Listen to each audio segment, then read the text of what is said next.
చంద్రబాబు నాయుడు గారి నాయకత్వం, చంద్రబాబు నాయుడు గారి నాయకత్వం, ఎన్టీఆర్ చంద్రబాబు నాయుడు గారి నాయకత్వం.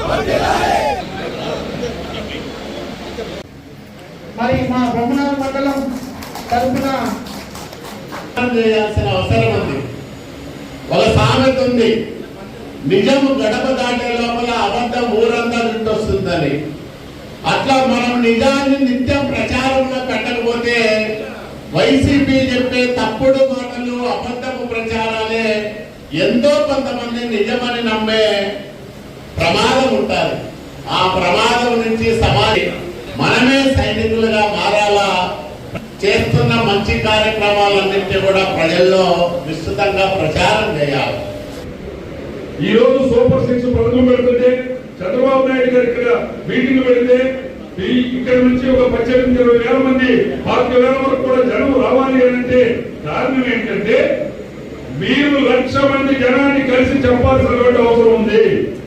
అలా మీరు ఆ జనంతో అటాచ్మెంట్ రావడానికి, ఆ జనానికి మీకు మధ్య ఉన్నటువంటి సంబంధం బలపడటానికి ఇలాంటి కార్యక్రమాన్ని ఉపయోగించుకోవాలి.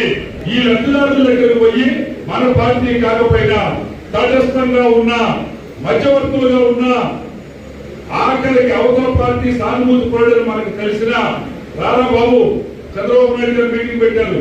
నీకు 3 పిల్లలున్నా 4 పిల్లలున్నా డబ్బులు వచ్చినాయి, ఇదిగో మీకు 3 గ్యాస్ సిలిండర్లకు డబ్బులు వచ్చినాయి, మీకు రైతు అన్నదాత సుఖీపత కింద ప్రతి రైతు కూడా 7,000 వచ్చినాయి. ఈ రోజు ఉచితంగా బస్సుల్లో పోతున్నారంటే పార్టీ రైతుగా అందరూ మహిళలు పోతా ఉన్నారు. ఒక జిల్లా కాదు, ఒక మండలం కాదు, రాష్ట్రం అంతా పోతున్నారు. మహానుభావుడు గుడివాడలో గెలిచాడు, కానీ ఈ గడ్డ మీద అనంతపురం జిల్లాలో, ఉమ్మడి అనంతపురం జిల్లాలో హిందూపూర్లోనే ఉన్నాడు మహానుభావుడు. ఎందుకో తెలుసా? కృష్ణమ్మ నడవాలి అనే సంకల్పం స్వర్గీయ నందమూరి తారక రామారావు గారు వేసిన పునాది.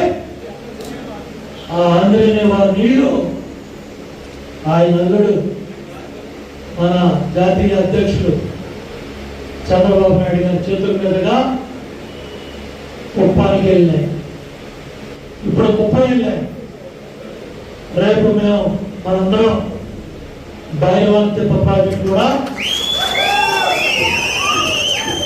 వెళ్ళబోతున్నాం. ఎందుకంటే నీళ్లు చూస్తే అదో తృప్తి. మీ కష్టాలు, మీ బాధలు, ఈ ప్రాంతం పడ్డ ఇబ్బందులు అవన్నీ తెలిసిన బిడ్డ కాబట్టి గుడివాడలో 100 సంవత్సరాల క్రితం నీళ్లు వచ్చే డెల్టాలో ఇక్కడే ఉండాలని తెలుస్తుందా? ఆ మహానుభావుడు ఆ రోజుల్లో ఇందిరాగాంధీ గారిని తీసుకొచ్చారు, ఎన్జీ రామచంద్ర గారిని తీసుకొచ్చారు, రామకృష్ణ ఎన్కే గారిని తీసుకొచ్చారు. ఆయన అందరినీ తీసుకొచ్చి కేఏ కృష్ణమూర్తి గారు అప్పుడు ఇరిగేషన్ మంత్రిగా ఉండేవాళ్ళు, టిఆర్ ప్రసాద్ గారు ఇరిగేషన్ సెక్రటరీగా ఢిల్లీలో ఉండేవాళ్ళు.